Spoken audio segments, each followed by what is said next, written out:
Good evening, everyone. Welcome to the regular meeting of the Jackson Beach City Council for August 7th. We will begin with our invocation and salute to the flag led by Mr. Jansen. Please rise. Let us pray. Dear gracious Heavenly Father, I lift up my brother and sister in prayer, and Lord, I just ask you to be with us through these meetings and as we develop this city. Lord, I just ask you to be with our first responders and our military as they preserve our peace. We pray this in your Son's name, Jesus. Amen. Amen. I pledge allegiance To the flag of the United States of America and to the republic for which it stands, one nation, under God, indivisible, with liberty and justice for all. This meeting is called to order. Madam Clerk, roll call. Councilmember Goldie. Here. Councilmember Horn. Here. Councilmember Jansen. Here. Councilmember Mesa. Here. Councilmember Nichols. Here. Councilmember Sutton. Here. Mayor Hoffman. Here. Approval of minutes, item A. Move that we approve the minutes for the regular city council meeting held on July 17, 2023. Second. We have a motion and a second. Any discussion? All in favor signify by saying aye. Any opposed? Motion carries. Item B. I move that we approve the minutes from the joint city council community redevelopment agency workshop held on July 24, 2023. Second. We have a motion and a second. Any discussion? Seeing none, all in favor signify by saying aye. Any opposed? Motion carries. Item C. Move that we approve the minutes from the budget showcase held on July 28, 2023. Second. We have a motion and a second. Any discussion? Seeing none, all in favor signify by saying aye. Any opposed? Motion carries. Item D. Move that we approve the minutes from the budget workshop held on July 31st, 2023. Second. Motion and a second. Any discussion? Seeing none, all in favor signify by saying aye. Any opposed? Motion carries. Item E. I move that we approve the minutes from the budget workshop held on August 1st, 2023. Second. We have a motion and a second. Any discussion? Seeing none, all in favor signify by saying aye. Any opposed? Motion carries. Approval of the agenda. I move that we approve the agenda for this meeting. Second. We have a motion and a second. Any discussion? All in favor signify by saying aye. Any opposed? Motion carries. Announcements. Let's go. Thank you, Mayor. Want to mention to everyone that there is a community conversations scheduled with Jacksonville Mayor Deegan for Tuesday, August 16th, and it will be 6 to 8 p.m. at the Beaches Branch Library. Good opportunity for everyone to go out and talk to the mayor about issues that are important to our beaches community. Then also on Wednesday, August 16th, from 5:30 to 7, we'll have a Penman Road community meeting here in City Hall. This will be an opportunity for citizens to see the proposed safety improvements to Penman Road and provide your comments. So I encourage you to come out for that as well. Also want to remind everybody that the Jax Beach Police Department is accepting applications for our next Citizens Police Academy. The deadline to submit your application is August 17th, and the Citizens Police Academy starts August 24th. And if you haven't done it, you really must do it. It's a really, really great class. A great way to really, really learn about what our police department deals with on a regular basis. Then also want to mention that there will be a workshop for the Passive Park that is being developed in the South Jax Beach area. It's going to be August 23rd from 4 to 6 here in City Hall. And then last but not least, I want to congratulate our colleague, Councilmember Horn, who placed first in the Mennonite Marathon Swim. He beat out some young kids, 3.5 miles swim. I don't know. I could run 3.5 miles, but I couldn't swim 3.5 miles, so congratulations. I really thought I was joking when I said that last time. I didn't think I was joking. I knew you had it. Congratulations. Just to go back on the Passive Park, would we consider that a workshop or kind of an open house more so? So it's just come and see the plans, provide feedback, so people can come at any time during that time. Mr. Jansen. August 9th, Kaya Michael, our local representative, and Clay Yarbrough will have Constituent Services Day. It'll be from 1 to 3 p.m. at the Paddle Creek Regional Library. Anybody else? Okay, you got one of mine, and I made it through with one. We have a Moonlight movie this weekend, August 11th, Jaws. Yeah, well chosen. Right here at the end of summer. It'll start at 8:30, so come out and enjoy Jaws. Anybody else? Okay, moving on to consent agenda. I move that we Just approve- kidding, sorry, courtesy of the floor. I took my reading glasses off. We have one card, Ms. Barbara Bauer. Come on up, I think you know the drill, name and address, and you have 3 minutes to address the council. I'm sorry, say again? Just your name and address, and you'll have 3 minutes to address the council. Barbara Bauer, 604 13th Avenue South. Thanks for letting me talk today. I just have a couple of subjects I want to touch on. First, last year I noticed we had a lot fewer lifeguards. And I spoke to somebody here at the city and I was told it was a combination of a nationwide lifeguard shortage and along with the business of the volunteer lifeguards that was going on then. And I hoped the situation would improve this summer, but it actually has gotten worse. In past years, we've always had at least 2 lifeguards stationed between 13th Avenue South and 4th Avenue. I could just see them from sitting on the beach. And usually one in the other direction between 13th and 20th. This year, the nearest lifeguard to the north is way past the Watermark property. I can't tell exactly how far, but it looks like it's at least another 2 or 3 blocks. And that's on 3rd. To the south, the nearest lifeguard is now between 16th and 20th. We almost always had an additional lifeguard between 12th and 14th there. That section of the beach has a significant number of high-rises and is usually pretty crowded. And I know the lifeguards do a wonderful job on our beaches, but I think that they're stretched really thin this year, and I think we need more lifeguards. And I would ask that next summer the city budget and hire more guards. I think it would probably be a good idea to have them every 5 or 6 blocks. Then another item I have is everybody knows Adventure Landing is going to be closing permanently. And that means the only public outdoor pool will be the one at Fletcher High School.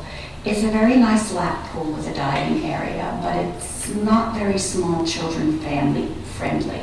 And I would ask that the city and the Parks and Rec Department start a conversation with the City of Jacksonville and their Parks and Recreation Department to consider building a zero-entry pool with water slides and interactive water features somewhere within the beaches area. I mean, we do pay a good deal of our taxes into Jacksonville, and I'm frankly still trying to figure out what we get back for that, other than the library. And maybe the other beach communities might also be interested in joining forces on that. I mean, it would really be a nice enhancement to have some sort of swimming outdoor pool for kids. And then I would like to ask that when you consider next year's budget, if you could possibly find money to place bicycle racks in the end zones. It's getting almost impossible to find parking there anymore. And if we had some bicycle racks, more people might be willing to ride their bikes down if they had some place to lock them up. And along with that, I'd like to know if it's possible to put in rinsing stations in the end zones. I'm tired of watching people use bottles to rinse off their feet, and then they just throw the plastic bottles in the parking lot and leave them there. And that's all I had. Thank you. Thank you, Mrs. Bauer. That's our only card for courtesy of the floor. Moving on now correctly to consent agenda. I move that we approve the consent agenda. Second? We have a motion and a second. All in favor signify by saying aye. Aye. Any opposed? Motion carries. Next up, we need to talk about this one. I unfortunately am not going to be able to attend this year's League of Cities conference, and I was elected as our representative delegate to the Florida League of Cities meeting, and so we need to, next year we will go ahead and have an alternate so we don't have to revisit this if this happens again. But I'd like to ask for someone to volunteer or be nominated to serve as a representative of the city of Jacksonville Beach. I'd make a motion that we designate Dan Jansen as our voting delegate at the FLC annual conference. Second. We have a motion and a second. Any discussion? All in favor signify by saying aye. Aye. Any opposed? Motion carries. Thank you very much, Mr. Jansen, for representing Jacksonville Beach. And thank you all for going. And there's a lot to learn, a lot of networking to be had. And sorry that I'm not going to be able to make it because it is always a worthwhile use of our time. Okay, next up, Resolution A. Who's presenting this one? My boss is back on. Go ahead. You want to do this one? So, members of the council, we have before you a resolution that designates the city manager to make settlements on behalf of the city. As you saw in your consent agenda, there was one item where you approved a settlement. This could have been handled administratively, but there's nothing in terms of a record that shows that the city council has ever vested the city manager with the authority to approve terms of a contract, including waivers of rights and releases of claim. And what we're asking in this instance is that you delegate the authority to him for amounts under $50,000. It would be exercised on a case-by-case basis in consultation with the city attorney. And then for those amounts that exceed $50,000, reach $50,000 or exceed $50,000, we will bring those back to the city council for consideration and approval.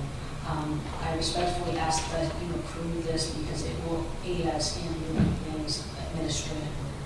Thank you. Thank you. Madam Clerk, will you read the resolution by title, please?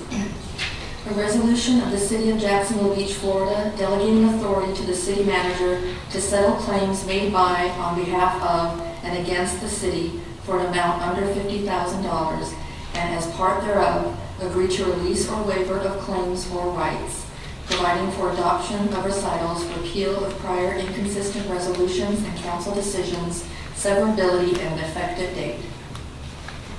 And a motion?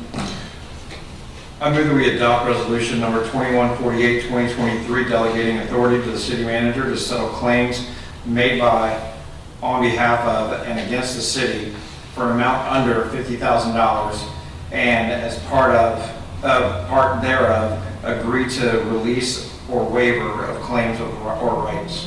Second. We have a motion and a second. Any discussion? Mr. Jansen.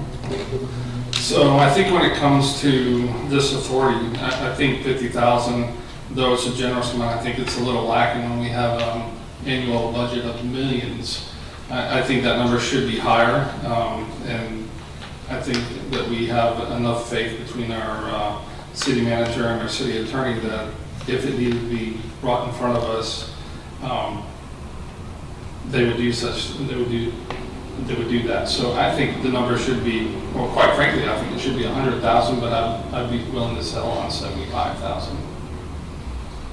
I can make a motion if necessary, but. I mean, if you want to amend the. All right, I'll make a motion that we make that number $75,000. Is there a second? Seeing no second, the motion to amend fails. Mr. Horn. I was just going to ask, what is the current, I was just going to ask, what is the current one? It's 25, I think? There's purchasing authority up to the 25, but there's no corresponding paperwork to allow for the settlement of claims. And so you can actually have a claim that's worth or made well in excess of $50,000, and it sells for an amount under $50,000. So one of the things we need to have in place is just the authority for us to move forward in that space. But we can't conflate the authority to purchase with the authority to sell. Because you're approving terms and you're giving up future rights should they be effective.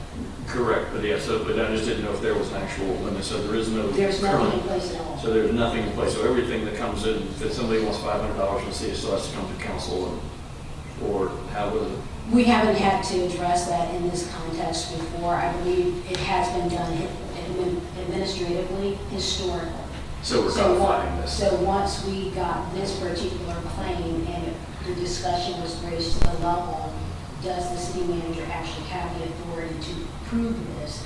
There was nothing in place to say yes. And so for our purposes, I think we needed to have something in place. Now, how things were handled in the past for lower amounts when the discussion wasn't really piqued by any interest or concern, I can't really answer that right now. But the discussion hasn't been elevated to a place where we just need to have something in place. And then we know going forward, the authority exists. We don't have to speculate on it. Okay, and I don't necessarily disagree with Councilor Jansen in regards to making that, I think maybe we revisit it or so, maybe kind of like let this ride and see. I would like to, me personally, I would like to know if we're settling lots of things that fall right around that range. That's why I was wondering if there was like a limit before, like, okay, if it was 25, we're going up to 50, if that, suddenly there's just, these things are $40,000, $50,000 checks that are just spinning out the door. I would want to know if there's something we need to address. Yeah, in this instance, we're actually getting the money, so chances are. Correct, yeah, this one is. And so the discussion was elevated because of the money coming in, so I don't think there would be a great concern that we would pay something out without bringing it to council.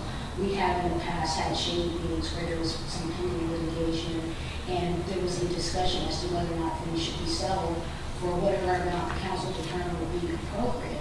But again, this was something that was done outside of litigation. We presented a claim, the insurance company has agreed to pay the claim in full, but there's still the question, who has the authority to actually approve the terms, which include, again, the waiver of those future rights. And I think that's where the catalyst for the discussion really was at its greatest point. But so this is not just for accepting, yeah, and I totally agree, yeah, the city man, I don't think that should ever be an issue with the city manager, like if somebody's gonna give us a check, and we made a claim against somebody, that there should never be an issue where that would be, I think this reads, and against the city. That's right. So it's all things. So it's whether we filed a lawsuit, whether a lawsuit was filed against us, if there's an opportunity for us to resolve it for under $50,000, the city manager would have the authority to make that determination and waive the future rights. Mr. Evans? Is there any kind of standard throughout the state? Have you looked into that? And then for City Manager Stavropoulos, do you have any desire for anything higher than $50,000? I mean, I think that's a reasonable amount to start with. I can't tell you what the standards are around the state, but what I can tell you is that in consultation with the CFO, there were some accounting practices and principles between 50 and 100 that gave her cause for concern. I also had some concern with regards to transparency to the community and to the council with anything above 50. So 50 is also a number that we're going to propose to move to from the purchasing side with a new purchasing policy at some point this upcoming year. So while I don't have anything statewide, I can say that staff and administration are comfortable with the 50. Thank you. Any other questions or comments? Madam Clerk, roll call. Councilmember Horn, Yes. Councilmember Jansen, Yes. Councilmember Meza, Yes. Councilmember Nichols, Yes. Councilmember Sutton, Yes. Councilmember Golding, Yes. Mayor Hoffman. Yes, motion carries. Director Ireland.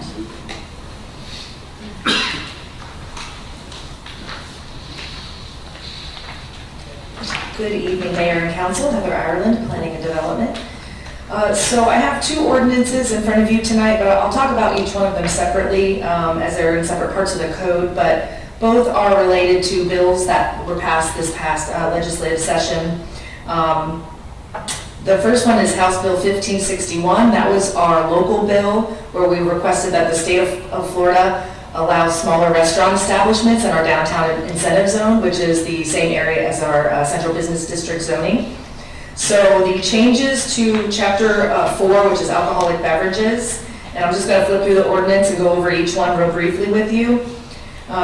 One of the requests that council had made when we discussed this several months ago was that there was the desire to not allow smaller restaurants to be eligible for extended hours of operation. So what was approved by the state was for restaurants to get a full service license, so that's beer, wine, and liquor in our downtown incentive zone. Instead of 150 seats, it's 50, and instead of 2,500 square feet, it's 1,200. So again, that will only apply in our downtown area. So what we're proposing on Chapter 4 is to basically put that in writing here. It would be on page 3 of 9 of the ordinance. Putting in there that, make sure I didn't miss one, putting in there that those establishments that are under the state's requirement for seating and square footage, which has changed, and I'll get to that next, that those establishments would not qualify for extended hours. The other change that you'll see in there is 2,000 square feet and 120 square feet. Those were changes that were made by the state of Florida statewide under House Bill 639. So any restaurant in the state of Florida that would like to have a 4COP special restaurant license can be a little bit smaller than it has in the past. So again, it applies statewide. Went ahead and made our code consistent with that as well. And then if you turn to page 5, this is where we've exempted those establishments in the downtown incentive zone from the state requirements to plug in our numbers there. So you'll see at the bottom under B1 and 2, the 1,200 square feet and the 50 seats to coordinate with that House Bill 1561. And I believe those are all the changes for ordinance 8200, excuse me, which is chapter 4. Mayor, you want me to go ahead and talk about the next one now, or do you want to kind of get through? Okay. So in addition to this, when we researched what was in the land development code in regards to mentioning of alcoholic beverage establishments, we found that we did need to make some changes or recommend some changes. Again, if you turn to page 2 of ordinance 8201, you'll see at the very bottom under item 1 that we're proposing or recommending that we basically exempt those smaller establishments that are still restaurants in the downtown incentive zone, but just smaller, that we exempt them from the proximity from churches and schools, because again, they are a restaurant. 51% food and non-alcoholic beverage sales will be required as part of their state license. And then under number 2, we've just changed it from 150 seats to 120 seats to follow what the state has done statewide. And then if you turn to the next page, we've done the same thing with the seating requirements as well. So pretty straightforward, just again, trying to be consistent with these 2 House bills that passed this last year. So I'm happy to entertain any questions that you guys have. Thank you, Director Ireland. Madam Clerk, will you read the first ordinance by title, please? An ordinance of the City of Jacksonville Beach, Florida, amending Chapter 4 Alcoholic Beverages, Section 4-2, prohibited hours of sale, consumption, and service to comply with House Bill 1561, creating a special zone in the City of Jacksonville Beach, providing exceptions for space and seating requirements for liquor licenses for restaurants in the downtown incentive zone, providing for additional restrictions, providing for compliance with House Bill 639, and providing for repeal of conflicting ordinances, Scrivener's errors, severability, codification, and an effective date. Thank you. This ordinance is before the council for a public hearing and consideration on its first reading. I will now open the public hearing on ordinance number 2023-8200. We do not have any speaker cards on this item. Would anybody from the audience like to speak in favor or opposition to this ordinance? Seeing none, this public hearing is closed. And a motion, please. I move that we approve ordinance number 2023-8200 on the first reading, amending Chapter 4 Alcoholic Beverages, Section 4-2, prohibited hours of sale, consumption, and service of the City Code of Ordinance to comply with House Bill 1561 regarding special food service licenses in the downtown incentive zone, and schedule a second reading for August 21st, 2023. Second? We have a motion and a second. Any questions or discussion? Seeing none, Madam Clerk, roll call. Councilmember Jansen? Yes. Councilmember Mesa? Yes. Councilmember Nichols? Yes. Councilmember Sutton? Yes. Councilmember Golding? Yes. Councilmember Horn? Yes. Mayor Hoffman? Yes, motion carries. Madam Clerk, will you read the next ordinance by title, please? An ordinance of the City of Jacksonville Beach, Florida, amending Chapter 34 Land Development Code, Article 8 Site Development Standards, Division 2 Supplemental Standards, Section 34-393, Alcoholic Beverage Establishments, to maintain consistency with amended Chapter 4 Alcoholic Beverages, and providing for repeal of conflicting ordinances, Scrivener's errors, severability, codification, and an effective date. Thank you. This ordinance for the amendment of the Land Development Code is before this council for a public hearing and consideration on its first reading. Under the laws of the state of Florida, an ordinance which changes the actual list of permitted, conditional, or prohibited uses within a zoning category or which otherwise changes the text of the Land Development Code is a quasi-legislative proceeding. A quasi-legislative proceeding means that a governing body is acting in its rulemaking capacity. It is the duty of the council to arrive at sound decisions regarding the use of property within the city. This includes receiving citizen input regarding the proposed uses within a zoning category. The application has been reviewed by the staff and the planning commission for consistency with other portions of the Land Development Code and the comprehensive plan. The council may hear from all interested parties in the legislative determination of an amendment to the text of the Land Development Code. The council's decision on the text amendment application is based on the criteria set forth in section 34-211 of the Land Development Code. Each member of this council has been provided a copy of this criteria.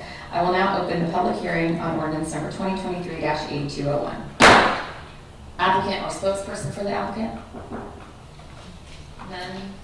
I do not have any comment cards from anyone in the audience. Go ahead, give us your name and address, and you can address this issue. Yeah, Casey Braun, 804 13th Avenue North, Jacksonville Beach, Florida. I understand this stuff, it's been ongoing. It's not an awful big difference one way or another between other towns I've been in and what we have. But I'm concerned that the state is getting involved in legislating how we form our community. And I don't know if there's something that we need to be concerned about and need to consider that they passed, this is like the fourth ordinance this year that restricts or bends or modifies how we have our community set up. So I'm concerned about that. And I'd also like to, well, I don't expect an answer now, but if there's any, what it would do to change the atmosphere or the look of our downtown community now. I know that we want to develop it a particular way, and I don't know if this fits into the way that we have in mind to develop it or not. And that's something that I think that should be a concern of the council, not just, you know, the hours and whether it matters, whether you have a beer at 2 o'clock in the morning or midnight. Anyway, that was what I had to say. Thank you. Anyone else like to address the council? This public hearing is closed, and can I get a motion on the item, please? I move that we approve ordinance number 2023-8201 on the first reading to amend section 34-393 of the Land Development Code to update regulations pertaining to restaurants exempt from the alcoholic beverage establishment proximity requirements and schedule the second reading for August 21st, 2023. Second? Before opening the floor for discussions or questions by the council, please be reminded that our decision will be based on the criteria set forth in the Land Development Code, staff's report, the recommendation of the Planning Commission, and public input at all hearings. Floor is open for discussion. Seeing none, Madam Clerk, roll call. Councilmember Meza, Yes. Councilmember Nichols, Yes. Councilmember Sutton, Yes. Councilmember Golding, Yes. Councilmember Horn, Yes. Councilmember Jansen, Yes. Mayor Hoffman. Yes, motion carries. And can I have a motion for adjournment? I move we adjourn. Second? We have a motion and a second. All in favor, signify by saying aye. Aye. Any opposed? Motion Aye. carries. Meeting adjourned.